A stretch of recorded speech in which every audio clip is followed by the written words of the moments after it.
Hello दोस्तों, welcome to Phoenix EDU. आज हम लोग मैकेनिकल प्रॉपर्टीज़ ऑफ सॉलिड्स के एडवांस के पीवाईक्यूज डिस्कस करने वाले हैं। बहुत ही इंटरेस्टिंग और छोटा सा चैप्टर है आपका, और इसके कुछ पीवाईक्यू से हम लोग डिस्कस करेंगे। Let's begin. First question, steel wire of length L, wire का लेंथ एल है at 40 degrees, suspended from the ceiling and the mass is M, is hung to the wire.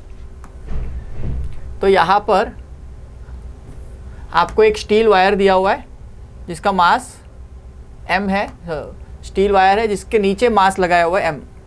Okay, इसका length l है 40 degrees पे। Then it is wire is cool down to 30 degrees. ये आपका initial temperature 40 था, अभी temperature घटा के 30 degrees कर दिया, ठीक है। To regain its original length l ceiling and then mass l is hung is to regain its original length L.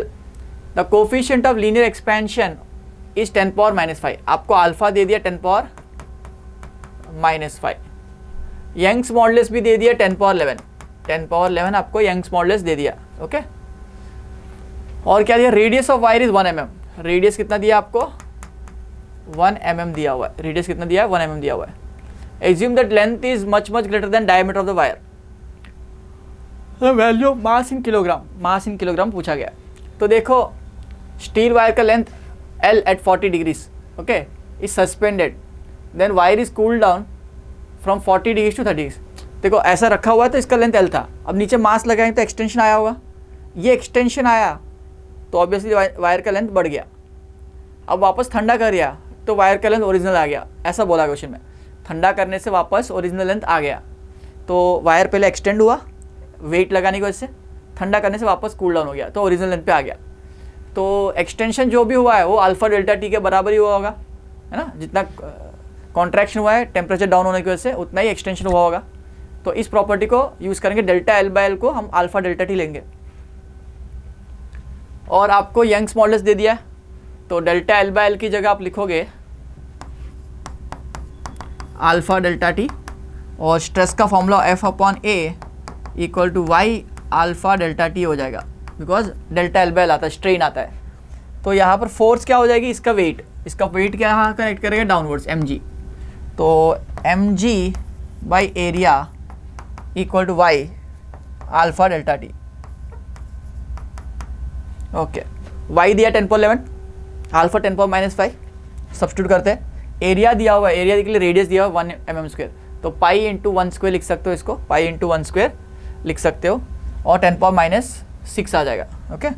तो मैं मास निकालना चाहूँगा, m इंटू 10, ग्रेविटी को 10 ले लेता हूँ, एरिया को pi into R square 1 square into 10 power minus 6 लिख दिया।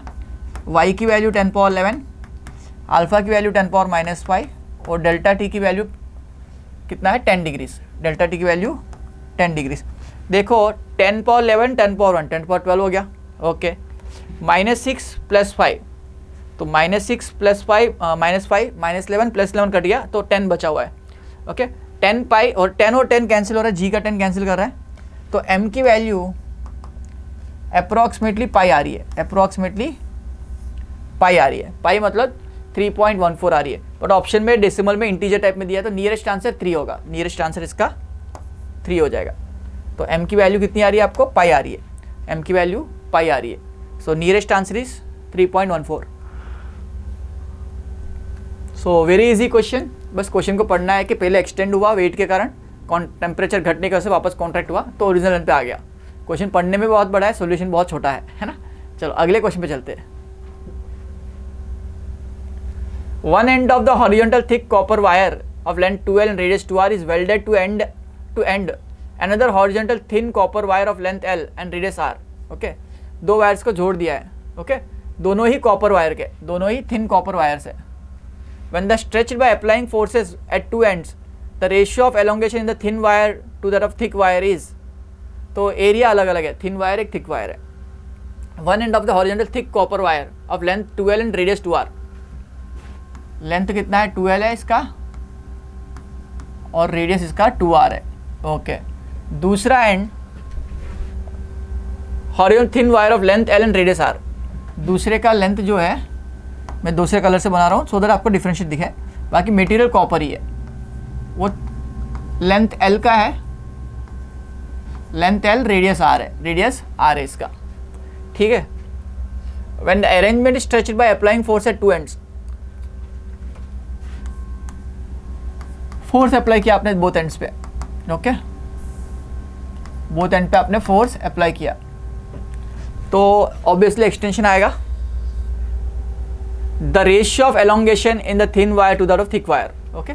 इसको मैं डेल्टा L1 इसका एक्सटेंशन मान लेते हैं, इसका एक्सटेंशन डेल्टा L2 मान लेते हैं, ओके। तो डेल्टा L1 पे डेल्टा L2 पूछा गया, फोर्स सेम है, ओके, और क्या सेम है आपके लिए, यंग्स मॉडुलस सेम है बिकॉज मटेरियल सेम है। तो आपको delta L1 by delta L2 चाहिए। तो डेल्टा L का फॉर्मूला होता है FL बाई AY। तो Y सेम है, F सेम है, तो L बाई वाई का रेशियो, L बाई A का रेशियो हो जाएगा, है ना। तो delta L1 by delta L2 is basically L1 by L2 into A2 by A1। अब A में होता है R का स्क्वायर, तो यहाँ पर A2 में है R, A1 में है 2R। तो यहाँ पर L1 बाई L2 में लिखो 2L बाई L, मतलब 2/1 हो गया रेशियो। यहाँ पर रहता है एरिया में कितना एरिया है, R स्क्वायर, यहाँ पर 2R का स्क्वायर, मतलब ये R स्क्वायर बाई 2R का होल स्क्वायर, दैट इज़ 1/4 हो जाएगा। तो ये 1/2 आ जाएगा, 1/2 आ जाएगा। तो delta L1 by delta L2 आपका 0.5 जो ऑप्शन में दिया हुआ है।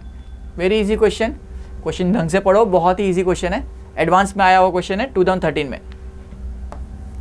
So option number 2 is the correct answer. Next question पे चलते हैं। स्ट्रेस स्ट्रेन ग्राफ की जगह स्ट्रेन स्ट्रेस ग्राफ दिया हुआ है ना, एक्स वाई को इंटरचेंज कर दिया, तो हमको कोई डरने की बात नहीं। Plotting stress strain graph P और Q दिखाए गए, तो आपको दिख रहा है कि ये स्ट्रेस और स्ट्रेन प्रोपोर्शनल है लॉन्ग टर्म के लिए, तो ये ज़्यादा इलास्टिक या ज़्यादा डक्टाइल भी होना चाहिए और इसकी स्ट्रेंथ भी ज़्यादा है। तो ऑप्शंस पढ़ लेते हैं। P has more tensile strength, सही बात है, तो ये तो डेफिनेटली एक पार्ट ऑफ आंसर होना चाहिए। P इज़ मोर डक्टाइल, ये भी दिख रहा है आपको, ब्रेकिंग स्ट्रेस इसका बहुत दूर आ रहा है, तो ये भी सही है। P is more brittle, brittle मतलब जल्दी टूट रहा है, तो नहीं टूट रहा है जल्दी, तो Q is more brittle is the answer, but Q नहीं दिया है तो वो गलत है। Young's modulus of P is more than that of Q, तो Young's modulus stress by strain का रेशियो होता है, तो यहाँ पर y by X, X by Y करो तो स्लोप जिसका ज़्यादा है, स्ट्रेस किसका ज़्यादा है, Young's modulus of P is more than that of Q, तो x बाई वाई करो, x बाई वाई जो दिख रहा है वो आपका stress by strain, stress over strain चाहिए आपको यंग्स मॉडुलस के लिए। तो आप देख सकते हो यंग्स मॉडुलस P का ज़्यादा ऐसा बोल रहा है।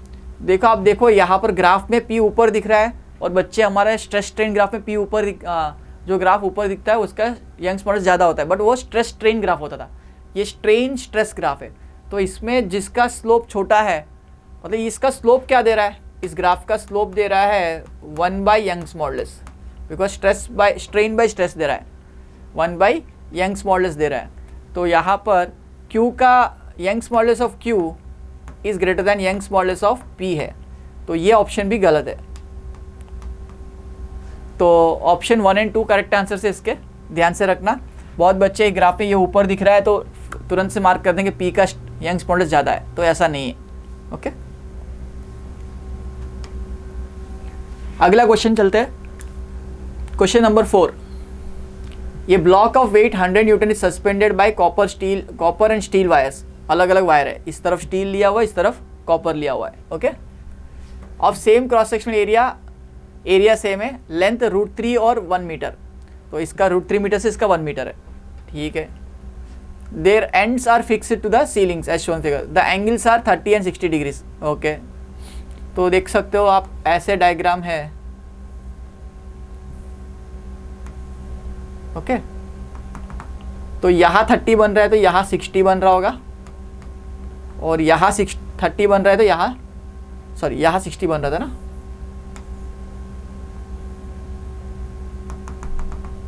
यहाँ 60 बन रहा है तो यहाँ 30 बन रहा होगा। इसके अंदर टेंशन T1 मान लेता हूँ स्टील का, T2 मान लेता हूँ मैं एल्यूमिनियम कॉपर का, तो इसका एंगल 60 डिग्री यहाँ बन रहा होगा। ओके, तो ये नीचे वेट को बैलेंस कर रहे हैं, आप नीचे वेट को mg लिख सकते हो, ब्लॉक का वेट नीचे mg बैलेंस हो रहा है, जिसकी वैल्यू कुछ दी है कि आपको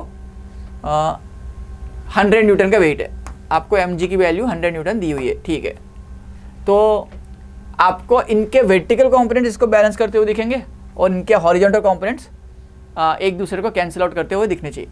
तो T1 sin 30 हॉरिजॉन्टल कंपोनेंट लो, T1 sin 30 must be equal to T2 sin 60। तो sin 30 में 1/2, sin 60 में √3/2, 2 कट जाएगा, T1 की वैल्यू √3 टाइम्स T2 हो जाएगी। एक रिलेशन आपको यहाँ से आ गया। हमको तो पूछा गया T1 delta L by delta S, delta copper by delta steel पूछा गया। तो T1 स्टील का है, T2 कॉपर का है, याद रखना। तो delta copper by delta steel पूछा गया, तो delta copper by delta steel लिखते हैं।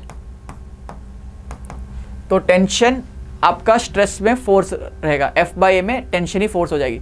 एरिया सेम है, तो यहाँ पर T2 लिखेंगे, ऊपर क्या लिखेंगे T2, बिकॉज टेंशन 2 आपका कॉपर है,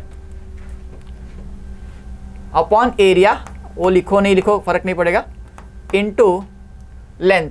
लेंथ कॉपर की कितनी है √3, लेंथ कितनी है √3 L, √3 L इसकी लेंथ है। और इसका Young's modulus of copper, Young's modulus of copper दिया हुआ देखो 1 × 10⁻11, YC लिख देता हूँ अभी के लिए।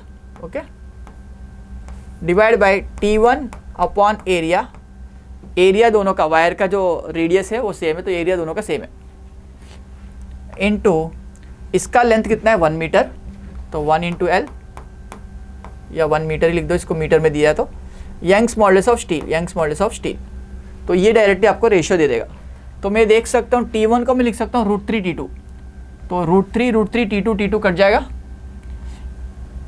तो आपको क्या बच रहा है देखते हैं।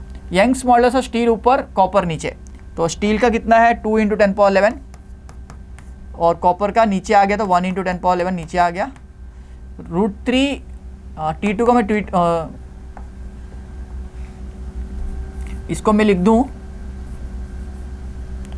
इंटू √3 T2, और T1 को भी लिख सकता हूँ √3 T2।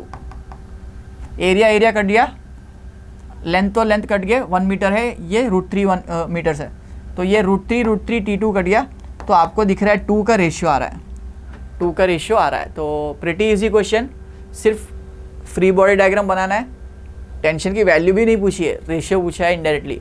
टेंशन की वैल्यू निकालना हो तो भी निकाल सकते हो, इसका फोर्स बैलेंस कर सकते हो। एक रिलेशन आपको यहाँ से आ गया हॉरिजॉन्टल बैलेंस से। टेंशन पूछा होता तो आप क्या करते हैं वो भी बता देता हूँ मैं आपको। टेंशन पूछा होता तो आप T1 cos 30, T1 cos 30 plus T2 cos 60 equal to 100 लिखते। तो T1 T2 में एक रिश्ता आपको यहाँ दिख रहा है, उसको यहाँ प्लग कर देना और T1 या T2 निकल जाएगा। उसके बाद रेशियो से T2 भी T1 T2 में से बाकी वैल्यूज भी निकाल सकते हो। तो T1 को मैं √3 T2 लिख दूँ, तो √3 × √3 वैल्यूज पूछी नहीं है, चाहे तो निकाल सकते हो, मैं निकाल देता हूँ आपके लिए।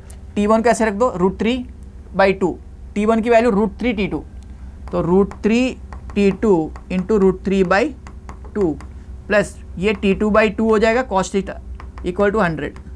तो ये 3/2 प्लस 1/2, 3/2 मतलब √3 × 3, 3 हो गया, 3/2 1.5, 1.5 प्लस 0.5 2, तो 2 T2 इक्वल टू 100 आया। तो T2 की वैल्यू 50 न्यूटन आई। T2 की 50 आई तो T1 की वैल्यू कितनी आएगी 50 √3 आ जाएगी। तो T1 की वैल्यू भी आपको आ गई 50 √3 न्यूटन।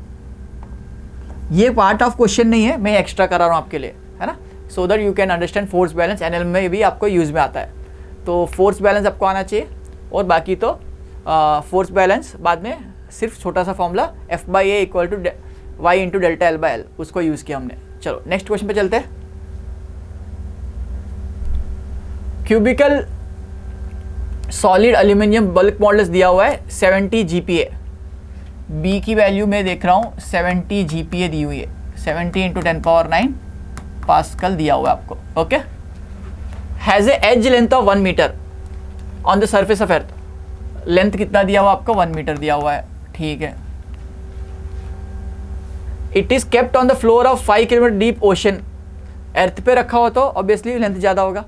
अगर मैं इस चीज़ को नीचे लेके जाता हूँ वाटर के अंदर, क्यूबिकल सॉलिड, ये क्यूबिकल सॉलिड ब्लॉक है, ये कप का क्यूब है ऐसा,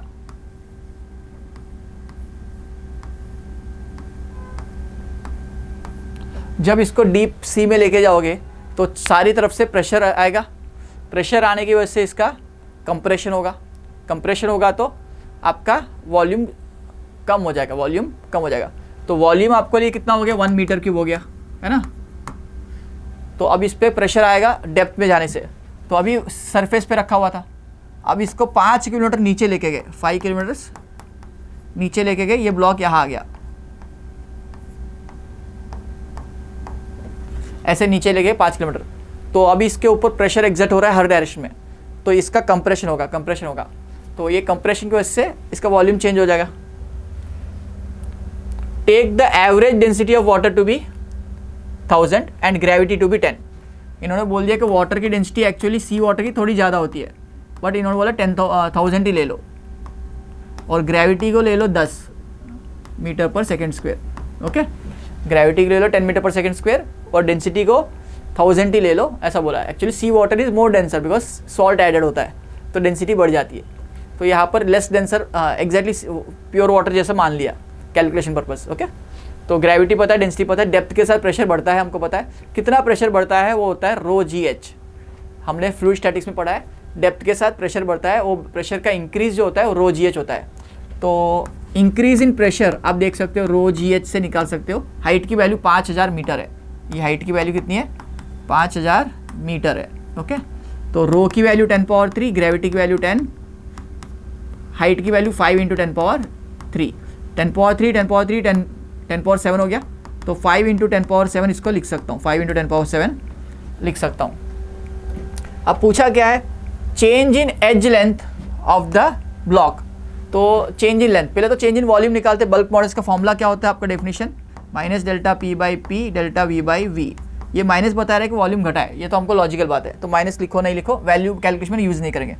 तो यहाँ पर 70 डेल्टा वी बाई वी को पहले लिख लो, कितना हो जाएगा 5 into 10 power 7 divide by 7 into 10 power 10। Okay, ऐसे लिख दो, 7 इंटू 10 पावर 10 आ गया। तो ये आपका आ गया 5/7 10 पावर -3। बट हमको फ्रैक्शनल चेंज इन वॉल्यूम नहीं पूछा है, फ्रैक्शनल चेंज इन लेंथ पूछा है। तो डेल्टा वी बाई वी को आप लिख सकते हो 3 times delta L by L. तो डेल्टा एल बाई एल क्या हो जाएगा, 1/3 times delta V by V. So delta L by L जो हो जाएगा 1/3 times delta V by V, that is 1/3 into 5/7। तो ये 5/21 इंटू 10 पावर -3 है। ओके, यहाँ पर भी 10 पावर -3 है, तो वो तो mm में कन्वर्ट हो जाएगा 5/21। तो 5/20 1/4, 1/4 की वैल्यू 0.25, तो 0.25 से थोड़ा सा कम आएगा, प्रॉपरली डिवाइड करके देखना इसको, तो 0.24 आएगा, 0.24 mm। 10 पावर -3 को मैंने mm लिख दिया, तो इसका आंसर हो जाएगा 0.24 mm। So this was our last question on mechanical properties of solids, advanced questions. So आपने एंजॉय किया इस सेशन को, बहुत ही इजी क्वेश्चंस आए हुए, एडवांस में आए हुए। So I hope you enjoy this session. Please like, share and subscribe. Have a great day, bye bye.